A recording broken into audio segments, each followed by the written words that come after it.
Halo sahabatku balas dendam bersama Sari, apa kabar semuanya? Aku harap kalian hari ini dalam keadaan sehat dan bahagia ya.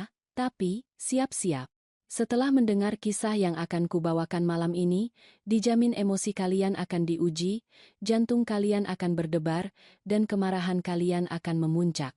Kisah ini tentang Raina, seorang istri yang hidupnya mewah, ternyata diam-diam sudah diincar untuk dilenyapkan oleh orang-orang terdekatnya, mertua dan suaminya sendiri. Mengerikannya lagi, niat jahat itu terbongkar karena kepanikan seorang Art yang sangat setia. Bayangkan, saat sedang memasak di dapur, tiba-tiba Artnya menarik lengan Raina sambil berbisik panik, "Ibu dalam bahaya. Ayo pergi dari sini. Tolong ibu percaya padaku." Bagaimana Raina bisa selamat? Apa rencana keji yang disembunyikan di rumah megah itu? Dan bagaimana ia membalas dendam?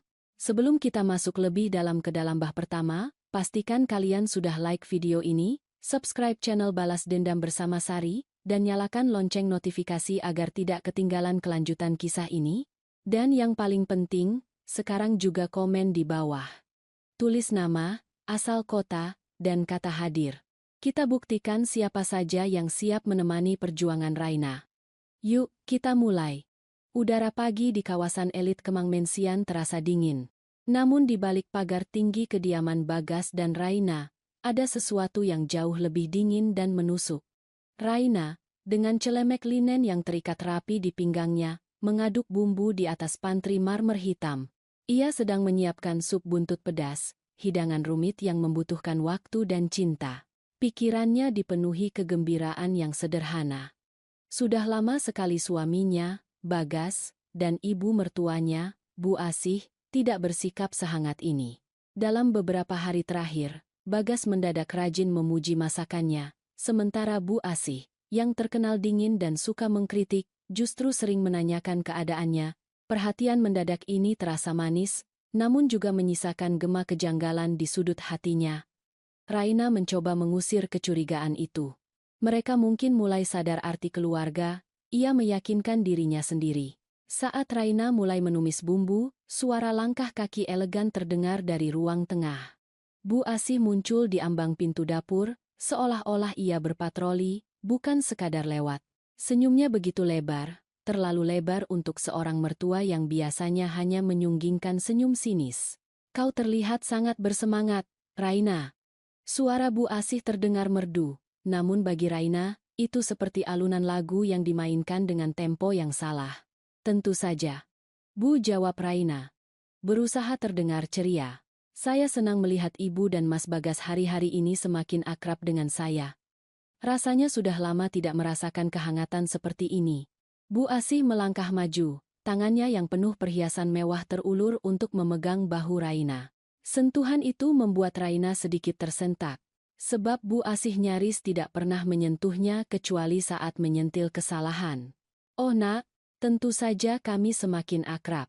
Kami ini keluarga, dan kami sadar betapa berharganya dirimu di rumah ini," kata Bu Asih, matanya menyapu seluruh kemewahan dapur itu.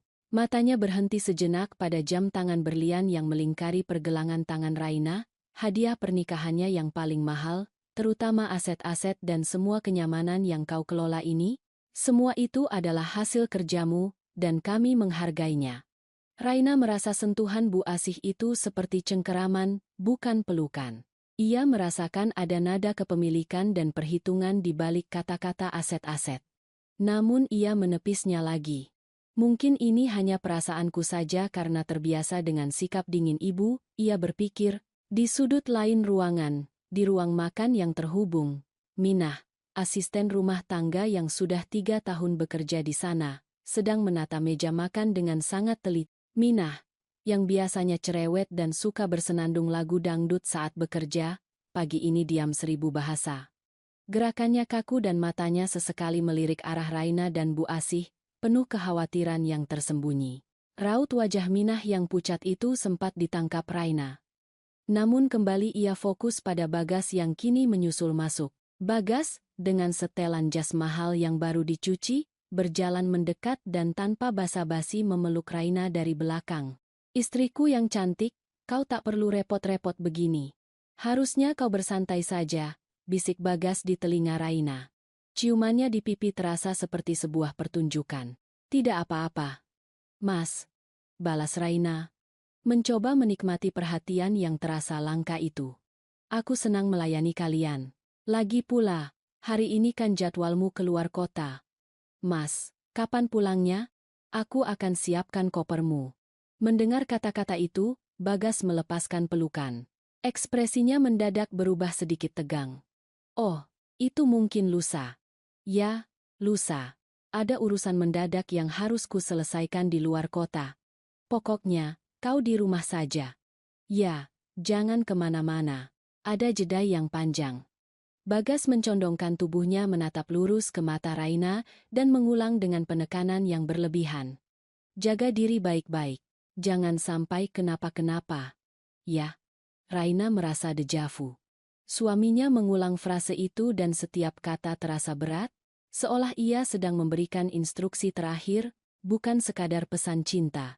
Raina menolehkan kepala ke arah Minah. Kali ini, Minah benar-benar menatapnya. Raut wajah Minah tampak seperti orang yang baru saja menyaksikan adegan mengerikan, ketakutan itu nyata. Minah menggeleng samar, gerakannya secepat kilat, ekspresinya memohon agar Raina mengerti. Lagi-lagi, interaksi itu terputus. Bu Asi berdaham keras mengalihkan perhatian Raina. Sudahlah, Raina. Fokus pada supmu. Jangan terlalu memikirkan jadwal Bagas. Kami berdua hanya ingin kau tahu bahwa kami sangat menyayangimu. Iya, sayang. Kami sangat menyayangimu. Kami ingin melihatmu aman dan bahagia di rumah ini. Bagas menambahkan. Senyumnya kembali dipaksakan. Meskipun logika Raina memberontak bahwa Bagas dan Bu Asi adalah orang yang paling ia cintai, naluri perempuannya menjerit. Mereka berbohong. Ada yang tidak beres. Ini bukan perhatian, ini adalah topeng. Raina kembali mengaduk sup buntut. Kepulan asap dari panci terasa menyesakan dan tiba-tiba, bau bumbu yang harum itu terasa seperti bau mesiu. Ia berusaha keras untuk tidak menunjukkan kegelisahannya. Ia harus tetap tenang. Bu Asi dan Bagas pun beranjak ke ruang tengah, meninggalkan Raina. Mereka berbicara dengan nada bisikan yang tidak bisa didengar Raina, tetapi pandangan mereka sesekali kembali ke dapur, seolah sedang menghitung waktu. Raina mengambil ponselnya, mengetik pesan kepada sahabatnya, Andra, seorang detektif swasta amatir yang memiliki jaringan luas. Ia hanya mengetik, perasaan tidak enak. Ada yang aneh dengan Bagas dan Ibu Asi. Tolong carikan informasiku 2,3 hari ke belakang. Ia mengunci ponselnya, meletakkannya kembali di saku celemek dan menarik nafas dalam-dalam. Tekanan di dadanya semakin kuat. Keheningan di antara suara dentingan sendok dan pisau di dapur terasa seperti jeritan yang tertahan. Bagas dan Ibu Asi, dua orang yang seharusnya menjadi pelindungnya, kini terasa seperti dua predator yang sedang menunggu mangsanya lengah. Raina mendadak teringat. Semalam, ia sempat terbangun dan mendengar suara aneh dari kamar Bagas. Ia mengira Bagas sedang menelepon bisnis, tapi suaranya terlalu lirih dan tegang. Ia sempat mendekat, tapi suara Ibu Asi yang serak berbisik, hati-hati, dia bisa bangun. Lakukan saja seperti yang sudah kita rencanakan. Kau ingin semua itu, kan? Saat itu, Raina mundur. Ia mengira ia hanya salah dengar. Sekarang, ia sadar, mungkin ia tidak salah dengar. Raina mematikan api kompor. Sup sudah matang. Ia menatap pantulan dirinya di jendela dapur. Wajahnya tampak lelah. Matanya memancarkan ketakutan yang samar. Ia harus segera pergi dari sana, setidaknya untuk berpikir jernih, tapi ia harus mencari alasan. Saat ia berbalik untuk mengambil mangkuk, tiba-tiba sebuah tangan mencengkeram lengannya kuat-kuat. Itu adalah Minah. Wajahnya kini benar-benar pucat pasi, matanya membesar, dan ia menarik lengan Raina dengan kekuatan yang tak terduga. Ibu, jangan di sini, bisik Minah. Suaranya tercekat. Ia tampak seperti orang yang baru saja melihat hantu. Minah, ada apa? Tenanglah. Desak Raina mencoba melepaskan cengkeraman. Minah tidak peduli. Ia menarik Raina melewati pintu belakang dapur, menuju kebun. Napasnya terengah-engah. Ia terus menarik, mengabaikan protes Raina. Di matanya, ada teror yang murni, teror yang meyakinkan Raina bahwa ini bukanlah sekadar drama. Ibu dalam bahaya, ayo pergi dari sini. Tolong ibu percaya padaku. Teriak Minah dalam bisikan yang histeris. Air mata mengalir di pipinya. Mereka sedang merencanakan kecelakaan. Mereka ingin semua harta ibu. Jantung Raina serasa berhenti berdetak. Ia tertegun. Otaknya menolak memproses informasi yang baru saja ia dengar. Bagas, suaminya, Bu Asih, mertuanya, merencanakan kecelakaan. Minah, jangan bercanda. Itu suamiku. Itu ibunya. Seru Raina, namun Minah sudah menariknya ke gerbang belakang. Saya dengar semuanya. Tadi malam, mereka sedang teleponan dengan seseorang, membicarakan kapan waktu yang tepat. Mereka bilang, kecelakaan itu harus terlihat natural. Bu, ayo. Saya mohon. Bu, saya dengar semuanya. Minah memohon dengan air mata, yang kini membasahi pipi Raina. Raina tidak tahu harus percaya atau tidak. Namun, ia melihat ketulusan mutlak di mata Minah. Sinyal bahaya dari Bu Asih dan Bagas, kegelisahan Minah sejak tadi pagi, bisikan semalam, semuanya tiba-tiba berbaris membentuk sebuah kesimpulan yang mengerikan. Ia menarik napas panjang, menelan ketakutannya, dan mengambil keputusan yang menentukan hidupnya. Ia menuruti Minah. Mereka berdua menyelinap keluar dari gerbang belakang, meninggalkan rumah mewah itu, dapur yang penuh aroma sup buntu pedas, dan dua orang jahat yang tengah menanti waktu yang tepat untuk beraksi. Raina hanya membawa ponsel dan dompetnya yang kecil. Saat mereka berlari menjauhi rumah, Raina menoleh ke belakang sekali lagi. Ia syok. Di balik kaca ruang kerja Bagas, ia melihat siluet suaminya dan mertuanya sedang tertawa, menatap ke arah dapur, seolah sedang menantikan sesuatu yang buruk. Raina akhirnya percaya, di rumah mewahnya, diam-diam mertua dan suaminya sedang merencanakan kecelakaannya untuk menguasai seluruh hartanya. Raina kini telah melarikan diri dengan hanya membawa satu-satunya aset berharganya, nyawanya dan kesetiaan Minah. Keputusan cepat itu sudah dibuat, tetapi bahaya belum berakhir. Di luar sana, Bu Asih dan Bagas akan segera menyadari bahwa mangsa mereka telah lolos. Larian Raina dan Minah terasa seperti pelarian dari mimpi buruk yang menjadi kenyataan. Napas mereka tersengal-sengal, bukan hanya karena kelelahan fisik, tetapi karena beban teror yang baru saja mereka pikul. Mereka terus berlari, menembus gang-gang sempit di belakang komplek perumahan elit itu yang jarang dilewati oleh mobil mewah. Raina masih mengenakan celemek kotor dan sandal rumah, kontras dengan wajahnya yang pucat dan dipenuhi air mata. Ponselnya bergetar di saku celemek, namun ia tidak berani melihatnya. Kita sudah jauh, Bu, kita sudah jauh. Minah terengah-engah, suaranya dipenuhi kelegaan bercampur ketakutan. Minah yang bertubuh kecil ternyata memiliki kekuatan yang besar, didorong oleh kepanikan dan loyalitas. Raina tersandar ke dinding beton yang kasar, mencoba menstabilkan napasnya. Aku tidak percaya. Bisiknya, suaranya nyaris hilang. Aku tidak percaya, itu semua benar. Minah, kau yakin? Kau tidak salah dengar? Mungkin itu hanya percakapan bisnis yang salah kupahami. Minah menggenggam tangan Raina, tatapannya tegas, jauh dari sikapnya yang biasanya tunduk. Ibu, dengarkan saya. Saya sudah 3 tahun melayani ibu. Saya tahu ibu wanita baik. Saya tahu ibu tidak pantas menerima ini. Percakapan semalam, saya mendengarnya dengan jelas.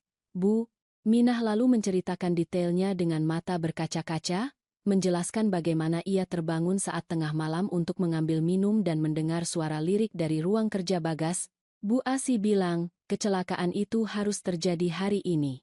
Bu, tepat sebelum Mas Bagas pergi keluar kota, agar ia punya alibi kuat, mereka tidak menggunakan pistol atau racun. Bu, mereka merencanakan sesuatu yang lebih terlihat alami. Minah menarik napas tajam. Mereka bicara soal kebocoran gas. Mereka sudah memanipulasi water heater di gudang. Mereka bilang, saat ibu berada di dapur lama, bau gas tidak akan terlalu terasa karena ventilasi. Setelah ibu selesai masak, mereka akan menyuruh ibu mengambil sesuatu dari gudang yang terhubung ke dapur. Mereka berharap ibu menyalakan lampu dan duar. Minah tidak bisa melanjutkan. Ia menutup wajahnya. Dan mereka sempat menyebut nama ibu sambil tertawa. Bu. Tertawa seolah ini adalah lelucon kotor. Mereka bilang, asuransi dan surat warisan akan membuat mereka kaya raya. Mereka tidak punya hati. Mendengar detail yang begitu mengerikan dan spesifik, dinding penyangkalan di hati Raina runtuh. Bukan hanya rencana keji, tetapi cara mereka memilih skenario kecelakaan yang direncanakan di rumahnya sendiri, di tengah kehangatan palsu yang mereka suguhkan pagi itu. Sup buntut pedas yang kumasak, itu adalah hidangan terakhirku. Raina merasa mual, bukan karena lapar, tetapi karena rasa dikhianati hingga ke sumsum. Aku harus menghubungi polisi, kata Raina, tangannya gemetar meraih ponsel. Jangan, Bu, jangan dulu, Minah mencegah. Mereka pintar, Bu. Mas Bagas pasti sudah memantau semua telepon rumah dan ibu. Jika ibu telepon polisi sekarang, mereka akan langsung tahu, dan mereka akan memutarbalikkan fakta. Mereka akan bilang ibu gila, atau lebih parah, mereka akan menuduh saya, karena saya hanyalah seorang art. Raina terdiam. Minah benar. Bagas adalah seorang direktur perusahaan besar yang selalu mengandalkan teknologi canggih, dan Bu Asi memiliki koneksi sosial yang sangat luas. Kata-kata mereka akan jauh lebih dipercaya daripada kesaksian Minah. Atau bahkan Raina yang terlihat syok dan tidak stabil. Kita harus kemana? Minah, aku tidak membawa apa-apa. Kartu, KTP, semuanya ada di tas kerjaku di kamar. Lirih Raina merasa dirinya kini seperti sehelai daun yang terbawa arus. Jangan khawatir. Bu, ikut saya. Saya punya tempat. Tempat yang tidak akan pernah terpikirkan oleh mereka. Kata Minah, matanya memancarkan keyakinan yang tak pernah dimiliki Raina. Saya punya kontrakan kecil di pinggiran kota. Hanya gubuk sederhana, tapi aman. Bu, saya jamin, tidak ada satupun koneksi mereka yang bisa sampai ke sana. Meskipun hatinya menjerit menolak masuk ke lingkungan yang serba sederhana dan asing, Raina tahu ia tidak punya pilihan. Ia mengikuti Minah, berjalan kaki, menggunakan angkutan umum yang padat, sebuah pengalaman yang sudah ia lupakan sejak 15 tahun yang lalu ketika ia masih berjuang membangun karirnya. Saat mereka berdesakan di angkutan umum, ponsel Raina kembali bergetar. Sebuah pesan dari Bagas. Bagas, sayang. Sup buntutnya enak sekali. Cepatlah ke gudang. Di sana ada kotak kado dariku. Aku ingin kau buka sekarang juga. Jantung Raina berdesir dingin. Gudang. Kotak kado. Itu pasti adalah kode mereka. Itu adalah pemicu yang akan membuatnya menyalakan lampu, memicu percikan, dan mengakhiri hidupnya. Ia menatap pesan itu, air matanya menetes. Minah melihatnya dan segera merebut ponsel itu, mematikannya. Sudah. Bu, jangan buka lagi. Fokus pada keselamatan kita, tegas Minah. Mereka akan panik sebentar lagi. Mereka pasti heran kenapa ibu belum juga masuk gudang. Perjalanan ke kontrakan Minah terasa seperti menempuh jarak ribuan kilometer. Setibanya di sana, Raina terkejut melihat betapa sederhananya tempat tinggal Minah. Sebuah kamar kecil dengan dapur mini, tanpa pendingin ruangan, dan hanya ada satu tempat tidur lipat. Aroma masakan sederhana, dan kelembaban langsung menyambutnya. Namun, tempat ini terasa aman, jauh lebih aman daripada rumah mewahnya, yang kini terasa seperti jebakan maut. Raina duduk di lantai, bersandar pada dinding triplek, memeluk lututnya. Air matanya mengalir deras, bukan karena kondisi tempat itu, tetapi karena realisasi pahit tentang cinta dan pengkhianatan. Ia menangisi semua waktu yang ia habiskan untuk menyenangkan suaminya, semua uang yang ia percayakan kepada Bu Asi untuk dikelola. Kenapa, Minah, kenapa mereka sekeji itu? Aku sudah memberikan segalanya, isak Raina. Minah duduk di sebelahnya, menyentuh bahunya lembut. Karena orang serakah, Bu, harta ibu itu terlalu banyak, terlalu menggiurkan. Mereka tidak mencintai ibu, mereka mencintai apa yang ibu punya. Minah kemudian bercerita tentang pengalamannya di rumah itu, bagaimana ia sering mendengar Bu Asi dan Bagas membicarakan aset-aset Raina dengan nada cemburu dan iri. Mereka sering meremehkan ibu di belakang. Bu. Mereka bilang, ibu hanya beruntung menikahi Mas Bagas. Padahal semua kekayaan itu hasil jerih payah ibu sendiri. Kisah Minah menjadi paku terakhir yang menancap di peti mati pernikahannya. Raina, yang dulunya adalah pengusaha properti yang sukses sebelum menikah dengan Bagas, memang dengan bodohnya menaruh sebagian besar aset atas nama suaminya demi kepercayaan. Ia merangkul Minah, memeluknya erat. Terima kasih Minah. Kau telah menyelamatkan hidupku. Kau adalah satu-satunya orang jujur yang kumiliki sekarang. Kepanikan mulai meredah, digantikan oleh bara api kemarahan. Raina bangkit. Ia mengambil ponsel Minah dan mencari kontak seseorang yang sangat ia percaya. Pak Wirja, pengacara terbaik yang pernah ia kenal, yang dulunya membantu mengurus legalitas perusahaannya. Kita harus bergerak cepat. Minah. Mereka akan segera menyadari aku menghilang. Aku tidak boleh terlihat mati, tapi aku juga tidak boleh terlihat hidup. Ucap Raina, matanya kini berkilat penuh tekad, bukan air mata. Wajahnya yang semula tampak seperti korban kini berubah menjadi wajah seorang pejuang. Minah mengangguk, siap mendukung. Apapun yang ibu perintahkan, saya siap. Raina menelepon Pak Wirja. Suaranya tegang namun jelas. Ia menceritakan semuanya tanpa menghilangkan detail rencana keji itu. Pak Wirja terdiam lama di seberang telepon. Nyonya Raina, ini situasi yang sangat berbahaya. Anda harus segera membuat pernyataan.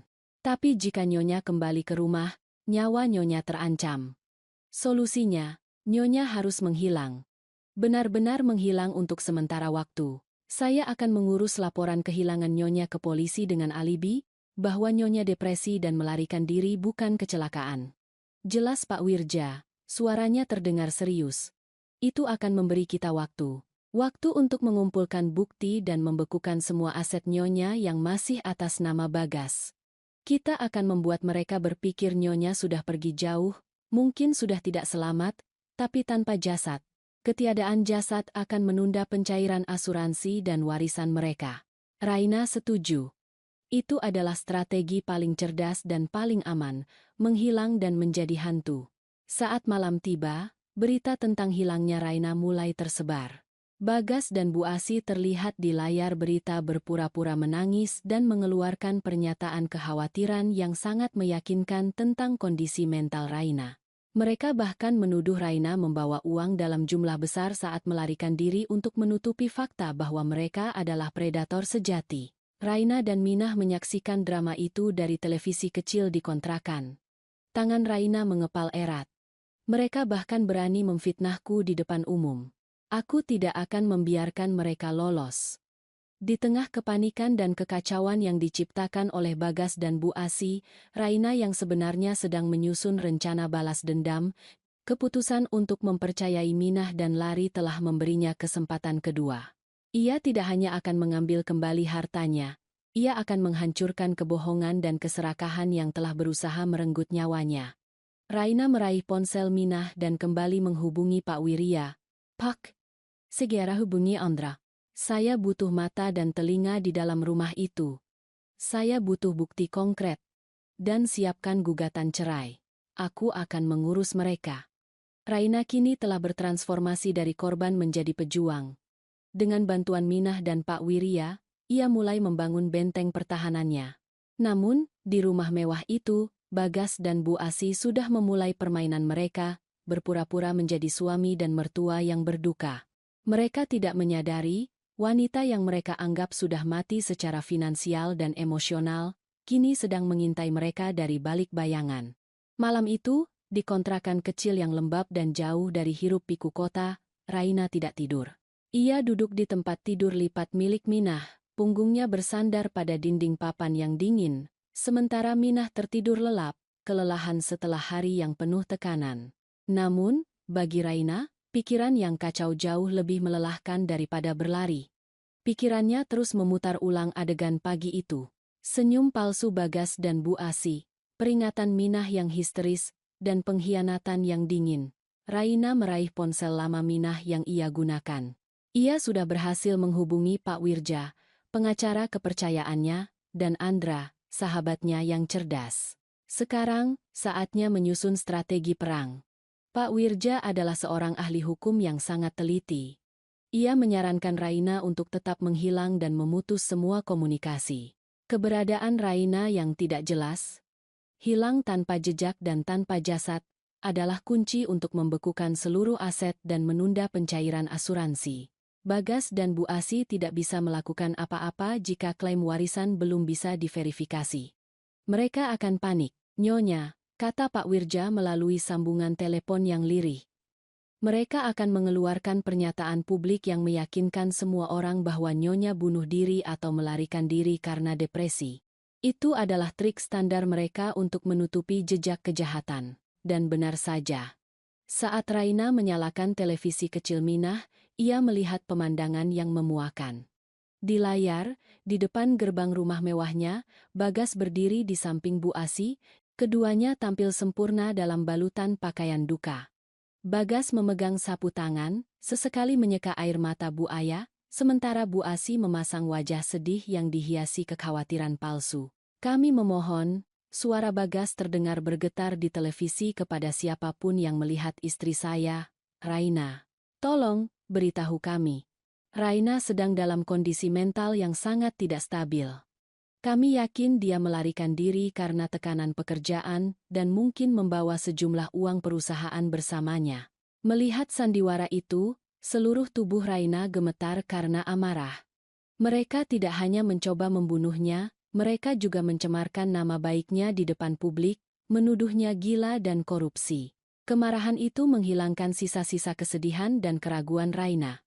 Ia tidak lagi melihat Bagas sebagai suami yang salah jalan, melainkan sebagai musuh yang harus dihancurkan. Raina segera menghubungi Andra. Andra, yang bekerja sebagai desainer interior tetapi memiliki hobi menganalisis kejahatan, adalah aset yang sempurna untuk tugas ini. Andra, aku butuh bantuanmu. Aku ingin kau melakukan dua hal. Perintah Raina, suaranya kini dingin dan tegas. Sebutkan saja Rai. Aku siap. Balas Andra, nadanya dipenuhi kekhawatiran tetapi juga determinasi. Pertama, aku ingin kau masuk ke dalam rumah, mungkin besok dengan alasan menjenguk Bu Asih yang berduka. Cari tahu, apakah ada perubahan di area gudang dan dapur belakang yang mereka sebutkan. Itu mungkin masih menjadi jebakan. Kedua, aku butuh bukti pengakuan mereka. Aku ingin kau cari tahu apakah kau punya alat sadap yang sangat kecil. Paling penting, aku ingin kau pasang alat itu di ruang kerja Bagas. Itu tempat mereka bicara yang paling nyaman. Andra sempat ragu. Rai, itu berbahaya. Aku bisa tertangkap. Mereka ingin aku mati. Lebih baik aku mengambil risiko dan membongkar kejahatan ini daripada hidup dalam ketakutan. Desak Raina, suaranya mengandung janji balas dendam. Aku yakin, jika mereka merasa aman, mereka pasti akan membicarakan rincian rencana mereka, terutama tentang aset dan asuransi. Andra menghela napas panjang. Baik, aku akan melakukannya. Aku punya satu alat sadap kecil yang biasanya kupakai untuk lelucon. Aku akan mencari cara untuk menyelinap masuk besok. Setelah menutup telepon, Raina merasa sedikit lega. Ia tidak sendirian. Namun, ia menyadari bahwa masalahnya bukan hanya soal hukum dan bukti, tetapi juga keuangan. Bagas memang tidak bisa mencairkan warisan atau asuransi, tetapi ia memiliki akses ke beberapa rekening bersama dan kartu kredit Raina. Bagas bisa melarikan diri atau menghabiskan uang itu sedikit demi sedikit. Raina berpikir keras. Ia harus memutus urat nadi keuangan Bagas secepat mungkin. Ia bangkit, berjalan pelan ke jendela kecil kontrakan. Di luar, lampu jalan yang redup menyinari malam yang sunyi. Ia ingat, dulu ia pernah membuat rekening rahasia untuk masa tua yang hanya ia dan Pak Wirya yang tahu kata sandinya. Dan rekening itu tidak terhubung dengan jaringan perbankan Bagas. Ini adalah kartu asnya. Raina kembali menghubungi Pak Wirya, menjelaskan rencananya. Pak, saya ingin Bapak segera mengaktifkan status darurat pada semua kartu kredit dan rekening yang masih atas nama saya, tetapi Bagas punya akses. Tujuannya bukan untuk membekukan, tapi untuk membuatnya panik. Maksudnya, tanya Pak Wirya, terdengar bingung. Jika dia merasa aman, dia akan belanja besar. Pak, dia akan membeli hadiah untuk dirinya sendiri, mungkin mobil baru, untuk merayakan kematianku. Saya ingin begitu dia mencoba menggesek kartu, semua transaksi itu gagal total. Saya ingin dia merasakan kejutan, sehingga dia berpikir hantu sedang mengganggunya. Kepanikan akan membuatnya membuat kesalahan. Dia akan mencari uang tunai. Dan saat itulah kita mengawasi pergerakannya. Pak Wirya terkesan, strategi yang brilian, Nyonya. Saya akan segera mengurusnya. Kita akan buat dia merasa kehilangan kontrol sedikit demi sedikit. Tiba-tiba, Minah terbangun. Ia melihat Raina berdiri dalam kegelapan, matanya penuh perhitungan. Ibu kenapa? Tidak tidur? Tanya Minah khawatir. Aku tidak bisa tidur. Minah, aku sedang membuat perhitungan. Jawab Raina, menoleh. Kau telah menyelamatkan nyawaku, Minah. Sekarang giliranku untuk menyelamatkan diriku dan membalas pengkhianatan ini. Raina kemudian duduk di sebelah Minah, merenungkan detail kecil yang terlewat. Sup buntut pedas. Minah, kata Raina pelan. Sup buntut yang aku masak pagi ini, apakah sudah disajikan untuk mereka? Minah mengangguk. Tatapannya kosong. Sudah, Bu. Sebelum kita kabur, Bu Asi menyuruh saya menghangatkan dan menyajikan di meja makan. Mereka makan dengan lahap sambil membicarakan rencana mereka. Mereka bahkan bilang, ini adalah hidangan perpisahan yang sempurna. Raina merasakan dorongan mual lagi. Baik, sekarang dengarkan aku. Kau harus kembali ke rumah besok. Minah, kau harus berpura-pura sangat berduka atas hilangnya aku. Jangan tunjukkan satupun kecurigaan. Tugasmu adalah menjadi mata dan telingaku di dalam sana. Cari tahu, apakah Bagas dan Bu Asi masih menganggap rencana kebocoran gas itu akan terjadi atau sudah dibatalkan. Minah tampak takut, tubuhnya gemetar. Tapi, Bu, jika mereka curiga, mereka tidak akan curiga. Kau adalah Art yang setia dan polos. Mereka terlalu sombong untuk curiga pada orang selevelmu. Potong Raina, tatapannya tajam. Jika mereka bertanya tentangku, jawab saja kau tidak tahu apa-apa, dan kau takut. Kau harus bersikap seperti korban, bukan pahlawan. Aku butuh kau di sana untuk mengawasi Bagas dan Bu Asi. Minah mengangguk dengan berat hati, loyalitasnya mengalahkan rasa takutnya. Saya akan melakukannya, Bu, demi Ibu. Raina memeluk Minah erat. Malam itu, di kontrakan sederhana, sebuah aliansi yang tidak terduga terbentuk. Seorang wanita kaya yang kehilangan segalanya kecuali kecerdasannya, dan seorang Art yang mempertaruhkan nyawanya demi keadilan. Raina tahu bahwa Bagas dan Bu Asi pasti sedang berpesta dalam hati mereka. Merayakan kematian Raina. Mereka pasti sudah membayangkan kehidupan mewah tanpa batas. Namun mereka tidak sadar bahwa drama yang baru saja mereka ciptakan hanyalah babak pembuka dari kehancuran mereka sendiri. Raina sudah siap menarik semua karpet di bawah kaki mereka. Keesokan paginya, Minah kembali ke rumah mewah itu dengan wajah yang dibuat semurah mungkin. Bu Asi menyambutnya dengan senyum puas, Minah, kau kembali. Bagus, bersihkan kamarnya. Dan jangan pernah membicarakan kejadian kemarin. Nyonya Raina sedang sakit. Kau mengerti. Di saat yang sama, Andra sudah menyusun rencananya. Ia berpakaian rapi, membawa buket bunga besar, dan sekotak makanan penutup mahal dan tiba di rumah Bagas. Bagas, Bu Asi. Saya turut berduka. Saya sangat terkejut. Kata Andra, memeluk Bagas dengan akting yang meyakinkan. Raina adalah sahabat terbaik saya. Saya tidak percaya dia mengalami tekanan mental hingga lari seperti ini. Bagas, yang sedang bersantai di ruang kerjanya, menyambut Andra dengan senang hati. Terima kasih, Andra. Aku pun tidak percaya. Aku sudah melakukan segalanya untuknya. Tapi ternyata dia tetap tidak bersyukur. Bagas melanjutkan drama itu, merasa aman karena Andra adalah orang luar yang tidak mungkin mencurigai mereka. Saat Bagas dan Bu Asi asik menceritakan detail palsu tentang depresi, Raina, Andra bergerak cepat. Ia berpura-pura meminta izin ke toilet. Di sana, ia mengaktifkan alat sadap mini yang sudah ia siapkan. Alat itu sangat kecil, sebesar koin, dan memiliki daya rekam yang kuat. Dengan alasan membuang tisu, Andra diam-diam masuk ruang kerja Bagas. Ruangan itu kosong. Matanya langsung tertuju pada jam dinding besar bergaya antik. Itu adalah tempat yang sempurna untuk menyembunyikan alat sadap, karena sulit dijangkau dan jarang diperhatikan. Dalam hitungan detik, Andra menempelkan alat sadap itu di balik jam, hanya ada satu kali klik kecil yang tertutup oleh gemuruh detak jam itu sendiri. Misi pertama berhasil, Raina kini punya mata dan telinga di sarang musuh. Andra kembali ke ruang tengah, bergabung dengan Bagas dan Bu Asih. Namun, suasana hati Bagas mendadak berubah. Ia mencoba menggunakan kartu kredit Raina untuk membeli barang mewah secara daring, sebagai hadiah, hiburan, atas musibah yang menimpanya. Namun, setiap kali ia mencoba transaksi, selalu muncul notifikasi transaksi ditolak, kartu dalam pengawasan.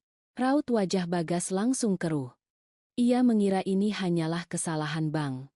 Tetapi setelah mencoba 3 kartu berbeda dengan hasil yang sama, ia mulai panik. Sialan. Umpat Bagas, tidak peduli ada Andra di sana. Kenapa semua kartunya diblokir? Bagaimana aku bisa membeli mobil baru untuk diriku sendiri? Bu Asih menenangkannya. Mungkin Raina yang melakukannya sebelum dia pergi? Gas. Dia memang gila. Coba gunakan rekening bank lain yang kau tahu kata sandinya.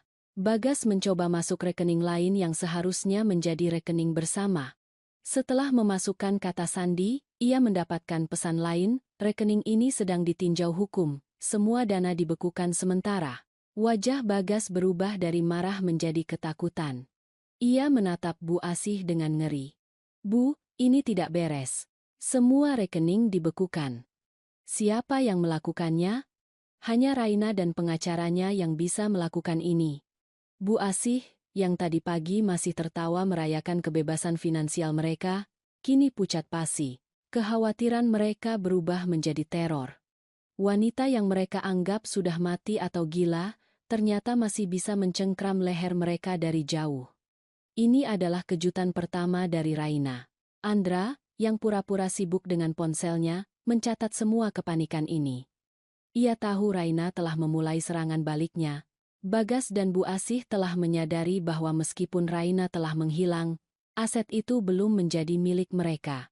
Dan selama aset itu masih bergerak, Raina masih ada. Di kontrakan kecilnya, Raina menerima pesan singkat dari Pak Wirya, serangan finansial tahap pertama berhasil. Mereka panik, Nyonya. Raina tersenyum. Senyum itu bukan lagi senyum naif yang mudah ditipu, melainkan senyum penuh kemenangan dari seorang jenderal yang baru saja memenangkan pertempuran pertama. Malam itu, Bagas dan Bu Asih menghabiskan waktu di ruang kerja, berbisik-bisik. Mereka tidak tahu, setiap kata keluh kesah dan rencana jahat mereka sedang direkam dengan jernih, menjadi bukti tak terbantahkan untuk kehancuran mereka sendiri. Mereka tidak tahu bahwa hantu yang mereka ciptakan kini sedang mengumpulkan amunisinya, siap untuk menyerang balik. Kepanikan finansial yang dilancarkan Raina melalui Pak Wirya, seperti pukulan telak yang merobohkan benteng kesombongan Bagas dan Bu Asih. Di ruang kerja mewah yang kini terasa seperti ruangan interogasi, Bagas terlihat tak ubahnya seperti anak kecil yang kehilangan mainan kesayangannya. Ia terus-menerus memencet tombol refresh pada situs bank di komputernya, berharap pembekuan dana itu hanyalah kesalahan teknis. Namun setiap upaya selalu berujung pada pesan merah yang sama, tinjauan hukum aktif. Ini tidak mungkin kebetulan. Bu, raung Bagas, meninju meja kayu mahoni itu. Raina pasti hidup. Dia pasti menghubungi Wirya, dan wanita gila itu pasti sudah memutarbalikan fakta tentang kecelakaan itu. Dia mencuri start dari kita. Bu Asih, yang biasanya tenang dan perhitungan, kini berjalan mondar-mandir dengan cemas, gaun sutranya terlihat kusut. Ia tidak lagi memikirkan citra di depan publik, fokusnya kini hanya pada uang. Tenang, gas. Kita harus tenang. Selama tidak ada jasad, kita masih punya kartu asuransi, tapi kita harus bertindak cepat. Kalau semua aset Raina dibekukan, rekening kita yang lain juga akan kena imbas, dan kau tahu, sebagian besar uang tunai kita berasal dari pinjaman atas nama aset properti milik wanita itu, pinjaman yang kita ambil untuk menutupi hutang judimu itu. Bu, sindir Bagas dengan suara keras. Kekesalan mengubah rasa takutnya menjadi amarah kepada ibunya sendiri. Kita terlalu percaya diri. Kita seharusnya menyingkirkannya saat dia tidur, bukan menunggu drama di dapur. Suara percekcokan mereka terdengar keras, mengisi seluruh ruangan. Di luar, Minah yang sedang membersihkan vas bunga di koridor, pura-pura tidak mendengar apa-apa. Namun, ia mencatat setiap nada tinggi dan setiap kata kunci yang melayang. Ia tahu, ketakutan telah membuat mereka lengah dan mulai menyerang satu sama lain. Minah segera mengirim pesan singkat ke Raina yang isinya. Mereka berantem hebat di ruang kerja. Bicara tentang hutang dan menyesal tidak langsung bunuh ibu saat tidur. Sementara itu, di kontrakan kecil, Raina menerima update dari kedua mata-matanya. Pesan Minah menegaskan niat pembunuhan dan telepon dari Andra mengonfirmasi bahwa alat sada bekerja sempurna. Rai, rekamannya sudah berhasil kuambil. Aku menyelinap saat Bu Asi pergi ke salon dan Bagas sedang tidur siang karena mabuk semalam.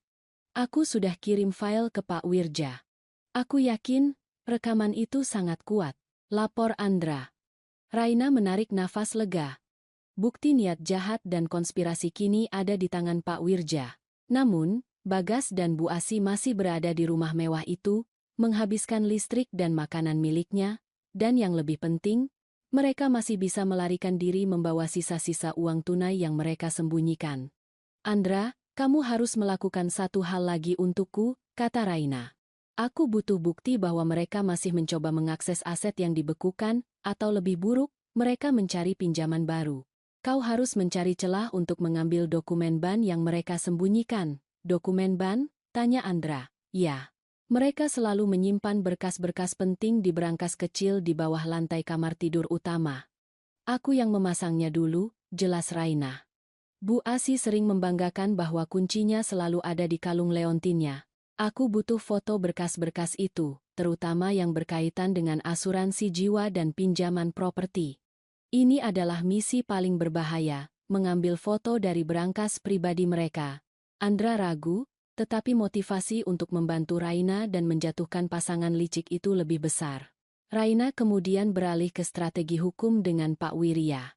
Dengan bukti rekaman dari Andra, Pak Wirya memiliki amunisi yang luar biasa. Rekaman itu bukan hanya tentang niat pembunuhan, tetapi juga tentang manipulasi aset dan rencana penipuan asuransi.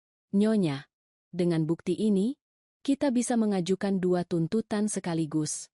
Percobaan pembunuhan berencana dan penipuan finansial, kata Pak Wirya. Suaranya dipenuhi keyakinan. Saya akan menyiapkan gugatan cerai di pengadilan agama dan gugatan pidana di pengadilan negeri. Tetapi, sebelum kita meledakkan bom ini, kita harus membuat mereka melakukan satu kesalahan fatal lagi yang bisa disaksikan publik. Raina setuju. Pertunjukan harus lebih dramatis. Sementara Raina dan timnya menyusun strategi, Bagas dan Bu Asih menemukan cara baru untuk mendapatkan uang. Mereka tidak bisa menggunakan kartu atau rekening ban, jadi mereka beralih ke sumber aset paling liquid, perhiasan Raina. Kita jual saja semua perhiasan wanita itu, liontin, cincin, gelang yang tidak dia bawa lari. Usul Bu Asih, matanya berbinar serakah. Itu akan cukup untuk kita bertahan sampai masalah aset ini selesai dan kita bisa mencairkan asuransi jiwa. Polisi bilang dia hilang, bukan mati. Status hilangnya pasti akan diubah dalam waktu sebulan. Bagas menyetujui. Dalam pikiran mereka, Raina sudah pasti tidak akan pernah kembali. Mereka mulai menggeledah lemari dan berangkas kecil di kamar Raina. Mereka mengumpulkan perhiasan berlian dan emas yang bernilai fantastis. Pagi berikutnya, Bagas menyuruh Mina untuk memanggil tukang perhiasan pribadi keluarga dengan alasan Bu Asih ingin mengubah desain beberapa perhiasan lama. Mina, sesuai instruksi Raina, tidak menunjukkan kecurigaan. Ia hanya mengiyakan dan memanggil tukang perhiasan itu.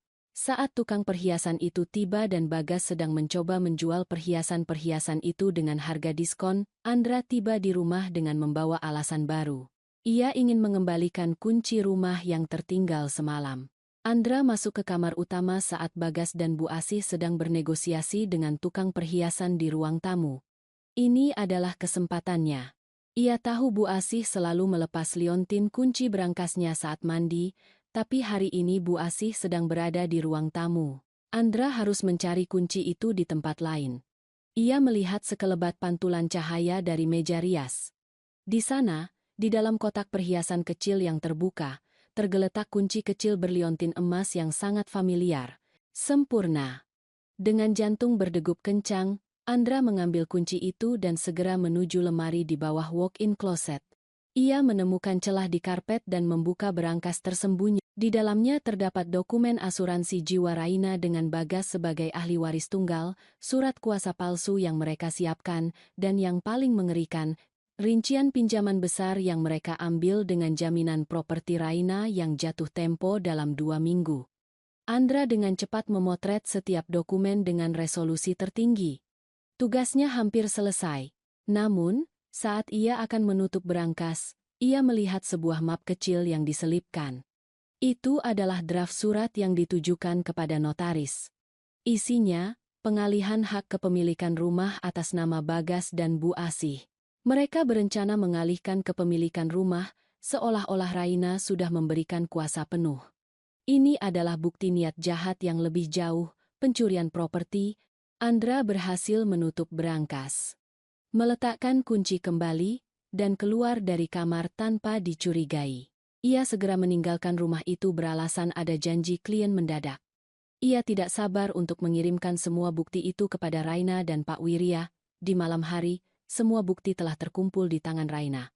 Rekaman suara Bagas dan Bu Asih yang membicarakan rencana pembunuhan dan hutang judi, foto dokumen asuransi, pinjaman, dan draft pengalihan hak milik. Nyonya Raina, kata Pak Wirya dengan suara serius melalui sambungan telepon terenkripsi. Kita punya segalanya. Kita bisa membuat mereka dipenjara seumur hidup. Tapi, kita harus menunggu momentum yang tepat. Momen di mana kehancuran mereka dilihat oleh semua orang, termasuk kolega dan tetangga mereka yang mereka banggakan. Raina menyeringai dingin. Ia sudah punya ide. Pak Wirya, siapkan semua surat. Gugatan cerai, gugatan pidana, dan yang paling penting, surat perintah penyitaan sementara atas semua aset yang dijaminkan. Saya ingin kita mengeksekusi ini di acara mereka. Kita akan membuat mereka menyesal telah merayakan kematianku. Raina tahu bahwa Bagas dan Bu Asih didorong oleh kepanikan finansial dan keyakinan bahwa Raina sudah tidak ada, pasti akan mengadakan semacam perayaan palsu untuk mempercepat klaim asuransi dan pundi-pundi mereka yang kosong. Mereka ingin terlihat kuat dan berkuasa di depan koleganya, dan di sanalah Raina akan muncul. Strategi balas dendam telah berubah dari bertahan menjadi menyerang, dan tahap akhir kini sudah di depan mata. Bagas dan Bu Asih semakin terdesak. Uang hasil penjualan perhiasan Raina yang mereka anggap cukup untuk bertahan ternyata hanya mampu menutupi hutang jangka pendek. Pinjaman besar atas jaminan properti Raina yang jatuh tempo 2 minggu lagi menjadi mimpi buruk yang menghantui mereka. Kepanikan karena aset dibekukan dan tenggat waktu hutang membuat akal sehat mereka lenyap. Mereka harus mempercepat proses pencairan asuransi jiwa Raina, dan untuk itu status hilang tidak cukup. Mereka memerlukan sebuah bukti tragedi. Di tengah malam buta, di ruang kerja yang kini mereka anggap sebagai ruang perang, Bu Asih menatap Bagas dengan mata liah. Kita harus melakukan sesuatu yang drastis. Gas, kita harus buat Raina benar-benar terlihat mati. Tidak ada jasad, tidak masalah, tapi harus ada drama yang meyakinkan polisi dan asuransi. Bagaimana, Bu? Semua sudah kita batalkan. Bagas berbisik, suaranya dipenuhi ketakutan. Kita tidak bisa kembali ke rencana gas itu. Terlalu berisiko, dan Mina mungkin curiga. Mina sudah kita perintahkan diam, dan dia hanya art bodoh. Balas Bu Asih. Kita tidak perlu melukai Raina, dia sudah menghilang. Kita hanya perlu menciptakan adegan kecelakaan yang meyakinkan di suatu tempat. Sesuatu yang melibatkan mobilnya, kita buat seolah-olah dia depresi, hilang kendali, dan mobilnya jatuh ke jurang. Rencana gila itu disetujui dalam keputusasaan. Mereka berdua tahu bahwa mobil mewah milik Raina, sebuah SUV hitam keluaran terbaru, masih tersimpan aman di garasi. Bagas segera menghubungi kenalan lamanya, seorang preman yang biasa ia gunakan untuk menekan klien, bernama Yanto.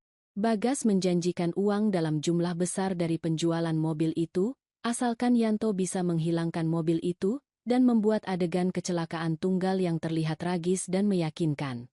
Keesokan harinya, Minah yang sedang membersihkan garasi melihat Bagas sedang berbisik-bisik dengan seorang pria asing bertato di dekat mobil SUV Raina. Minah, yang kini sudah berani dan penuh tekad, segera mencari momen untuk mengambil ponselnya dan memotret plat nomor mobil dan wajah pria itu secara diam-diam. Ia mengirimkan bukti itu kepada Raina, disertai pesan singkat Mas Bagas sedang mengatur mobil ibu. Ada rencana baru. Sepertinya mobil ibu akan dijual atau dihancurkan. Dikontrakan. Raina menerima foto itu. Ia tahu Bagas sedang menuju fatal error. Raina segera menghubungi Pak Wirya. Pak, mereka akan menggunakan mobil saya untuk menciptakan kecelakaan palsu. Ini adalah kesempatan emas kita. Bagas akan menyerahkan mobil yang merupakan barang bukti kepemilikan saya kepada seorang preman. Kita akan jebak mereka di sana. Pak Wirya, yang telah menganalisis rekaman suara dari Andra, setuju. Nyonya, ini sempurna. Kita bisa menjebak Bagas dengan kasus lain, pencurian kendaraan bermotor dan klaim asuransi palsu. Kita akan buat mereka tertangkap basah, seolah-olah mereka adalah pelaku yang sedang menyiapkan adegan. Ini akan jauh lebih dramatis daripada sekadar membekukan aset. Raina meminta Pak Wirya untuk segera melacak plat nomor mobilnya dan memberitahu pihak kepolisian untuk bersiaga. Rencananya adalah membiarkan Bagas dan preman itu membawa mobil, dan begitu mereka berada di lokasi terpencil yang disepakati, polisi akan datang menggerebek dan menemukan mereka tengah merusak barang bukti, sebuah mobil yang secara hukum masih terdaftar atas nama Raina. Sore harinya, Bagas bertindak. Ia berbohong kepada Bu Asih bahwa ia akan bertemu dengan detektif swasta untuk mencari Raina. Ia segera keluar rumah dengan alasan itu dan bertemu dengan Yanto di pinggir jalan. Bagas menyerahkan kunci mobil dan sejumlah uang tunai. Ambil mobil ini, hancurkan dan buat terlihat seperti kecelakaan yang mengerikan. Mobil itu harus hilang dari muka bumi. Yanto, kau bisa menjual sisa besi tua itu untuk dirimu sendiri. Bagas kembali ke rumah dengan perasaan lega yang sesaat. Bu Asih menyambutnya dengan senyum penuh harap, mengira rencana mereka akan berhasil. Mereka berdua duduk di ruang kerja, menikmati secangkir teh mahal, dan membayangkan betapa cepatnya mereka akan mendapatkan uang asuransi. Namun, yang tidak mereka ketahui, di luar sana, tim Raina telah beraksi. Yanto mengendarai SUV hitam Raina menuju jalan pegunungan yang terjal, lokasi yang ia anggap sempurna untuk membuat kecelakaan mobil terlihat alami. Ia mengemudi sembarangan, sesekali tertawa kecil, membayangkan uang tunai yang akan ia dapatkan. Di saat yang sama, tim polisi yang dipimpin oleh seorang detektif cerdas telah melacak sinyal mobil itu berkat laporan Pak Wirja. Mereka bergerak cepat dan senyap. Yanto tiba di pinggir jurang yang sepi. Ia memarkir mobil dan mulai mengeluarkan alat-alat berat yang akan ia gunakan untuk mendorong mobil itu ke jurang. Ia juga menyeramkan sedikit bensin ke kursi pengemudi, untuk membuat kesan adanya ledakan kecil atau kebakaran setelah mobil terjatuh. Saat Yanto hendak menyulut korek api, sebuah lampu sorot besar tiba-tiba menyala, menyorot langsung ke wajahnya. Suara sirine polisi memecah keheningan malam. Polisi, jangan bergerak. Angkat tanganmu. Yanto terkejut. Alat-alatnya jatuh. Ia ditangkap di tempat di samping mobil SUV hitam milik Raina dengan bukti bensin dan korek api di tangannya. Polisi segera menghubungi Bagas. Bagas sedang tertawa bersama Bu Asih, membayangkan bagaimana uang asuransi akan segera cair. Telepon berdering. Halo? Siapa ini? Jawab Bagas dengan nada kesal. Tuan Bagas? Kami dari kepolisian. Mobil atas nama istri Anda, Nyonya Raina, baru saja ditemukan. Pelaku sedang mencoba menghancurkannya di area jurang. Suara detektif itu dingin dan resmi. Bagas langsung pucat, teh di tangannya tumpah. Apa? Mobil? Mobil istri saya. Dia? Dia pasti mencoba bunuh diri. Itu adalah tragedi. Saya sudah bilang dia depresi. Bagas mencoba kembali ke naskah sandiwara duka yang sudah ia hafal. Tidak. Tuan Bagas potong detektif itu dengan nada tajam. Pelaku yang kami tangkap, Tuan Yanto, mengaku disuruh seseorang untuk menghilangkan mobil ini dan membuat adegan kecelakaan.